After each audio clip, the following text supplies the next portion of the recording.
रहेगा ना। तो ये डिमांड रहेगा आपका? बिल्कुल रहेगा, ये भी रहेगा और भी रहेंगे। जो हालत है ये मतलब आप देख रहे हैं वक्फ बोर्ड की हिस्ट्री में ऐसी हालत ये पहली मर्तबे ऐसा हुआ है वक्फ बोर्ड में। रियासत में करना। और जो है अली बाबा जो है वो गुलबर्गा से हैं। वक्फ बोर्ड में कब्रस्तानों पे, आपके मसाजिद पे, आपके दरगाहों पे आपकी जायदादों को छीनने की कोशिश में लगी है। यहाँ क्या हो रहा है? यहाँ लेआउट बना दिया गया है, कॉलेज बना दी गई है, तो वहाँ का जो मुतवल्ली है, लेआउट जिसने डाला है और उसके साथ जिसके पास 11 सीटें हैं, इन सब के खिलाफ कार्रवाई होनी चाहिए इंशाल्लाह। जो अनवर के बारे में उनका रेजिग्नेशन ईद उल फितर करीब है।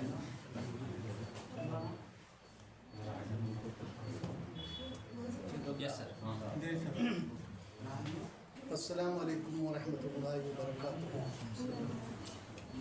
आज आप लोगों से मिलकर बड़ी खुशी हो रही है कि रमज़ान मुबारक में आप सब रोज़दार हैं, रोज़े से हैं, फिर भी हमारी दावत पर आप शरीक रहे, इसके लिए मैं आप सबका शुक्रगुज़ार हूँ। आपको आपके अहले ख़ानदान को मेरी तरफ से ईद की मुबारकबादी पेश करता हूँ। साथ ही साथ आलम के मुसलमानों को भी ईद की मुबारकबादी पेश करता हूँ। ख़ास करके हिंदुस्तानी मुसलमान और कर्नाटक के मुसलमानों को भी मेरी तरफ से ईद मुबारक।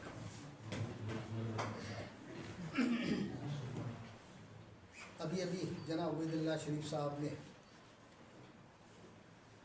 बहुत सारी चीज़ें बताई हैं, उसके बाद मुझे बोलने का कोई ज़्यादा मेरे पास कोई मवाद नहीं है, लेकिन मैं सिर्फ इतना कहना चाहता हूँ कि जितनी भी धांधलियाँ हज वक्फ बोर्ड में हो रही हैं उसकी जांच होनी चाहिए। पिछले 2 चेयरमैन जो आए यहाँ, 2 चेयरमैनों के बीच में जितने भी कार्रवाई हुई है, जितने भी वहाँ धांधलियाँ हुई हैं, सबकी इंक्वायरी होना चाहिए और कौन उसमें कसूरवार है उसको जो है ना सज़ा मिलनी चाहिए। जहाँ तक मुझे मालूम है कि कुछ करप्ट ऑफिसर्स भी जो है ना इनके साथ, पॉलिटिशियंस के साथ मिल गए हैं और उन ऑफिसर्स की वजह ही जो है ना हमारे वक्फ बोर्ड का नुकसान हो रहा है। ये वक्फ बोर्ड का नहीं बल्कि मुसलमानों का नुकसान है। इनको वहाँ देखभाल के लिए रखा है, ना कि इनको लुटाने के लिए रखा है। ये आज लूट मार मचाए रखे हैं वहाँ। अनवर बादशाह साहब के ताल्लुक़ से आप पूछ रहे थे एक सवाल। अनवर बादशाह साहब की हैसियत ही क्या है?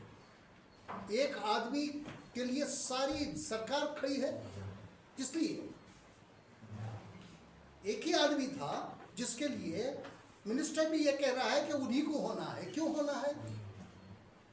इसके पीछे राज क्या है? ज़रा मिनिस्टर साहब खुले अल्फाज में बताएं कि राज क्या है। और सारे मेंबर्स को लेके आप कहाँ चले गए उस दिन रात को, जब सीएम साहब ने आपको एक मशवरा दिया कि ऐसा नहीं ऐसा करेंगे, उसके बावजूद भी आपने प्रोटेस्ट किया और धमकी दी कि मैं रिज़ाइन भी कर दूंगा। तो रिज़ाइन कर दो, वक्फ बोर्ड का और मुसलमानों का भला तो हो जाएगा। रिज़ाइन करो, फिर ये धमकियाँ अपने पास रखो, काम करो। आपकी हैसियत एक कैबिनेट मिनिस्टर की हैसियत है आपकी। एक 2B वाला जो सर्टिफिकेट जो तहसीलदार हमारे मुसलमानों को नहीं इशू कर रहा है, वो आप नहीं निकाल सके तो आपकी हैसियत ही क्या है कैबिनेट में रहने की? आप हैं क्या है आप? अब हमारे बच्चों के स्कूलों में जो है ना उनको इस सर्टिफिकेट की ज़रूरत पड़ती है, नौकरी में जाने के लिए सर्टिफिकेट 2B की सर्टिफिकेट की ज़रूरत पड़ती है। और हमारे सारे कबीलों के नाम, हमारे सारे लोगों के नाम, मुसलमानों के नाम उससे काट दिए गए हैं और तहसीलदार सर्टिफिकेट नहीं देता है। कई बार कहने के बावजूद भी आपको पता नहीं है क्या करना है क्या नहीं करना है, फिर भी आप कह रहे हैं कि मैं माइनॉरिटीज़ का मिनिस्टर हूँ। शर्म आनी चाहिए आपको। पहले सबसे पहले हमारे बच्चों का फ्यूचर बनाइए। ये सर्टिफिकेट आपसे वापस लेना नहीं। बीजेपी के दौर में जो है ना सर्टिफिकेट इशू करने के लिए मना किया था, वो है ना साले तहसीलदार। तहसीलदार आज हमें सर्टिफिकेट नहीं दे रहा है। हमारे एडमिशन में हमें कोई रियायत नहीं मिल रही है। आपको कहने के बावजूद भी आपके कान पे जू तक नहीं रेंग रही है। आप खाली लूटमार में बैठे हैं क्या? लूटमार मचा रहे हैं। करोड़ों लूट के अगर हजारों बांट दिए तो आप अपने आप को क्या समझ गए? पहले जो मुसलमानों के मसाइल हैं उसका हल निकालो। आज तक आपने मुंह नहीं खोला मुसलमानों के मसाइल के ताल्लुक से। कब तक आपको बर्दाश्त करें? आप मुसलमानों के नुमाइंदे हैं वहां। ज़मीर अहमद खान साहब, आप नाम से नुमाइंदे नहीं हैं, आप मुसलमानों के नुमाइंदे हैं। फौरी तौर पर एक हफ्ते के अंदर अंदर अगर आपने कार्रवाई नहीं की, क्योंकि ये माइनॉरिटी मिनिस्ट्री के अंदर ही आता है, अगर आपने नहीं की फिर देखिए हाल क्या होगा आपका। देखते हैं, ले जाके पूरी कौम को बिठा देंगे वहां। काम करने का सलीका सीखो, पहले काम जानो क्या करना है क्या नहीं करना है। बल्कि जो काम नहीं करना है वो काम करेंगे आप, जो काम करना है जायज काम है वो नहीं करेंगे आप। अभी सुन रहा था मैं, कई लोग मुझसे बोल रहे हैं कि जिंदगी में ऐसा पहला मिनिस्टर औकाफ का हम लोगों ने देखा। ये लोगों का कहना है, मेरा नहीं है, कि जो औकाफ में भी जो है ना रिश्वत लेता है और औकाफ के कामों में भी रिश्वत लेने वाला पहला मिनिस्टर मुसलमान मिनिस्टर है जो हज का इंचार्ज है। अब ये लोग बोल रहे हैं आजकल बाहर।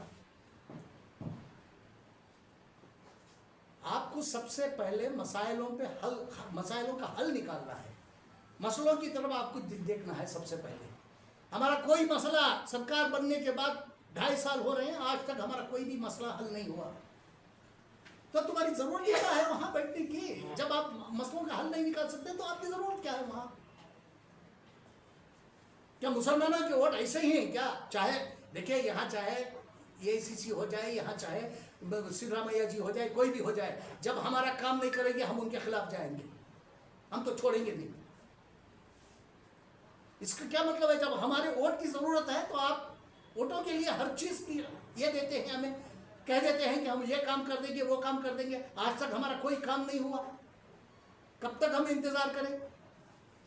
हमारे बच्चों के फ्यूचर का सवाल है, हमारे मसाजिदों का सवाल है। ना आज तक ना इसके ऊपर कोई भी मुसलमानों के मसाइल पे काम किया। 5-5 साल हो गए, हमारे बच्चे जेलों में हैं और आप मजे लूट रहे हैं। दो नुमाइंदों की जरूरत ही क्या है हमें? जब आप कुछ नहीं कर सकते तो आपको रहने का भी हक नहीं है वहां। अब रहा वक्फ बोर्ड में जिन लोगों का इंतखाब इन्होंने किया है, 3 लोगों का जो नॉमिनेट किए हैं, एक शिया मौलाना है, एक हमारे नहीं, शिया मौलाना एक है और खालिद साहब एक है। खालिद साहब क्या है भाई?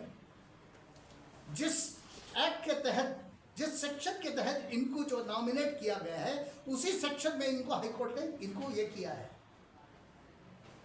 डिसमिस किया है, इनको डिस्क्वालीफाई किया है। उसी सेक्शन के अंदर फिर इनको नॉमिनेट कराते हैं। औकाफ का सेक्शन खुली तरह से कहता है कि ऐसे आदमी को नॉमिनेट नहीं किया जा सकता, लेकिन किसके कहने पे सरकार नॉमिनेट कर रही है इनको? और कोई मुसलमान नहीं है जो डिस्क्वालीफाई हुआ है, उस डिस्क्वालीफाइड पर्सन को क्यों नॉमिनेट करेगी दोबारा? ये बदनामी सरकार की होगी। अगर कोई कोर्ट में जाके सवाल करेगा तो सरकार की बड़ी बदनामी होगी। एक और मौलाना को, जिसे मैंने एक नाम भी दिया है उनको,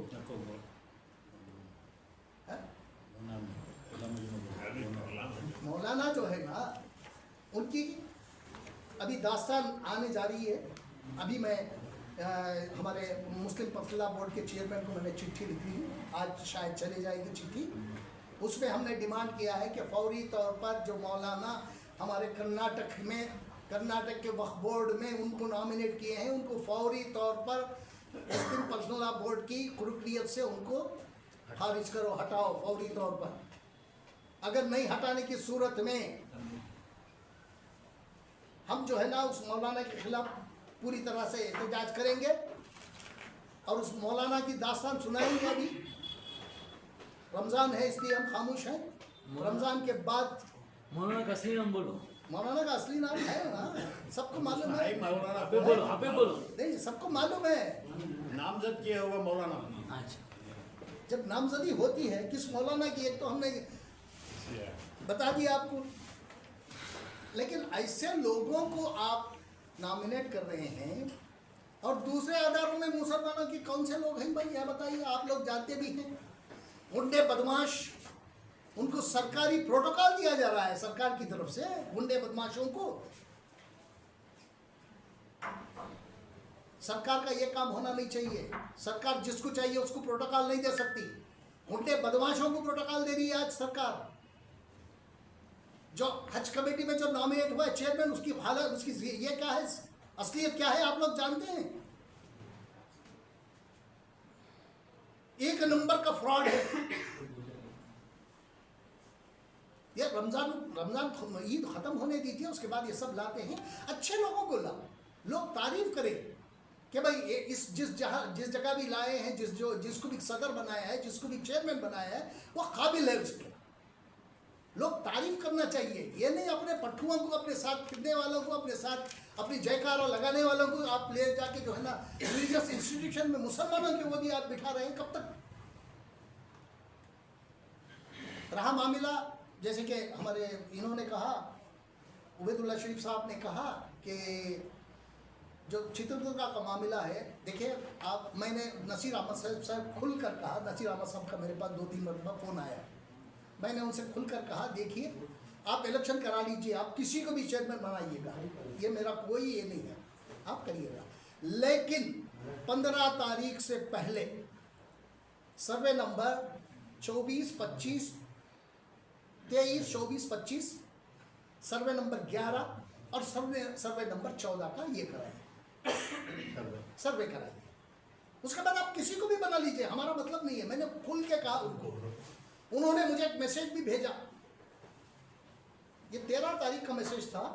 13 तारीख को नसीर साहब एक मैसेज भेज रहे हैं, उसमें वो कह रहे हैं कि हमने मिनिस्टर से बात कर ली है, मिनिस्टर्स को इंस्ट्रक्शंस दे दिए हैं, चीफ सेक्रेटरी, रेवेन्यू सेक्रेटरी को इंस्ट्रक्शन दे चुका है, वो फौरी तौर पर सर्वे कराएंगे।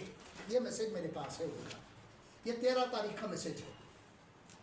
Instruction have already been issued by the chief secretary to survey the same land, जो हमने डिमांड की थी उसके, लेकिन आज तक सर्वे नहीं हुआ। नसीर अहमद साहब, आप क्या बताना चाहते हैं? जब आपने मिनिस्टर ने इंस्ट्रक्शंस दे दिए तो मिनिस्टर का इंस्ट्रक्शन कैरी क्यों नहीं हुई अब तक? तो इसका यह मतलब हुआ कि आप बहुत कमजोर हैं। ऑफिसर जब आपके इंस्ट्रक्शंस नहीं ले रहे हैं तो इसका यह मतलब हुआ कि ऑफिसर्स आपसे ज्यादा पैसा कर रहे हैं। आपको काम लेना नहीं आता, सरकार चला रहे हैं, आपको काम लेना नहीं आता।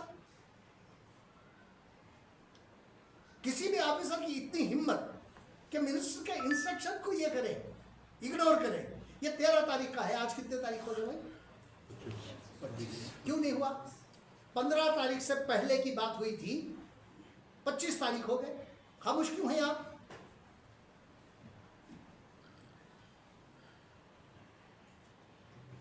कब तक खामोशी, कब तक अपनी मनमानी करते रहेंगे या खौफ की तरफ भी देखेंगे आप? हम खुद गए, मैं और उबैदुल्ला शरीफ साहब चित्रदुर्ग जाके हमने देखा, वहां जो है ना आधा एकड़ भी हमारी जमीन नहीं है, 6 एकड़ जमीन हुई है। हम तो मांग क्या कर रहे हैं, हमारी जमीन कहाँ है ना आइडेंटिफाई करके तो आइडेंटिफाई कर देने में आपको क्या मुश्किल आ रही है? दूसरों का अगर होता तो कोई आपके चाहने वाला, जानने वाला या आपके साथ घूमने फिरने वाला होता ना, अगर वो बोलता तो तहसीलदार को बुला के आप इंस्ट्रक्शन देते थे कल तक काम होना है बोल के, क्योंकि ये मुसलमानों का मामला है ना, मुसलमानों के कब्रिस्तान का मामला है, आपको कोई दिलचस्पी नहीं है। अगर आप में दिलचस्पी होती तो फौरी तौर पर आप कार्रवाई करते, आप में सीरियसनेस होता। मुझे लगता है नसीर अहमद साहब सीरियस नहीं है।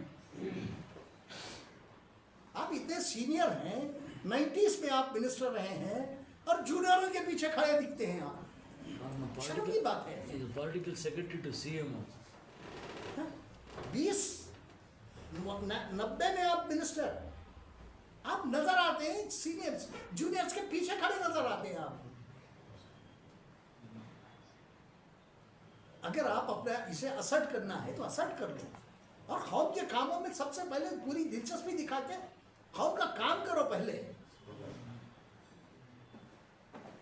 ये ज्यादातर नहीं चलता, क्योंकि हम मुसलमान जो है ना 90% कांग्रेस को वोट किए हैं। हमें बदलना भी आता है, बनाना भी आता है, बदलना भी आता है। इस भरोसे मत रहिएगा, हम खामोश नहीं हैं। रमजान के बाद जो है ना एक बहुत बड़ी ये शुरू होगी, तब्दीली होगी भी। अब तब्दीली कराने की कोशिश भी करेंगे हम लोग। अभी हाल में इनका जो चुनाव हुआ है हमारे अली बाबा साहब का, एक अच्छा चुनाव है, अच्छे आदमी को उन्होंने मुंतखब किया है, और कई लोग उसमें जो है ना बाइकाट किए। एक सबसे बड़ी बात यह है कि बाइकाट उनको दर्ज कराना चाहिए था। बाइकाट उनको बाकायदा रिटर्निंग ऑफिसर के सामने जाके दर्ज कराना चाहिए था कि हम बाइकाट कर रहे हैं। तो ये जो है ना अपने अपने घरों में रह गए, या कहीं एक ग्रुप बन के रह गए थे वो लोग। और जो कुछ भी हुआ, जो भी वक्फ बोर्ड के चेयरमैन का इंतखाब हुआ, उसमें एक अल्लाह ताला ने एक हाफिज़ को मुंतखब किया है। अभी मैं सुन रहा था जनाब CM इब्राहिम साहब कह रहे थे कि रमज़ानुल मुबारक में जो ना तमाम शैतानों को क़ैद कर दिया गया था, इसलिए अच्छा इंतखाब हुआ। मैं आगे और 1-2 सेंटेंस में जोड़ना चाहता हूँ। ये सिर्फ अल्लाह ताला ने शैतानों को नहीं, शैतानी सिफत के लीडरों को भी उन्होंने अल्लाह ताला ने क़ैद कर दिया। शैतानी सिफत के लोगों को भी अल्लाह ताला ने क़ैद किया था। अब शैतानी सिफत कुछ लोगों को ये मालूम नहीं होता। मैं ज़रा मोटी उर्दू में भी बोल रहा हूँ। शैतानी सिफत बोले तो फिर उनको ढूंढना पड़ता है, लग़ात लेना पड़ता है, किसी माहिर उर्दूदान को पूछना पड़ता है। इसलिए मैं शैतानी फितरत के लोगों को भी अल्लाह ताला ने क़ैद कर दिया था, तब जाके एक अच्छे इंसान का इंतखाब हुआ। तो ये इनके लिए एक सबक है। सारी इन्होंने कार्रवाई ये की, एक तरफा कार्रवाई इन्होंने की एक इंसान के लिए, लेकिन जो कुछ भी फैसला आया वो कुदरत की फैसला था। कुदरत ने फैसला किया है, किसी आम आदमी का फैसला नहीं था। ये कुदरत को पता था कि क्या करना है क्या नहीं करना है। आइन वक्त पे जो है ना फैसला आया कुदरत का, और इन लोगों के मुंहों पर तमाचा है। अगर फिर भी अगर समझेंगे नहीं तो ऐसे तमाचे आगे पड़ते ही रहेंगे। इनको समझ जाना चाहिए, और समझ के जिस कौम की आप ये कर रहे हैं, कौम के रहनुमा बन के वहाँ जो बैठे हैं, आपको कौम की तरफ, कौम के कामों की तरफ ध्यान देना चाहिए। ना देने की सूरत में फिर आपके खिलाफ भी कार्रवाई होगी, फिर आप हम लोगों को बदनाम नहीं करेंगे।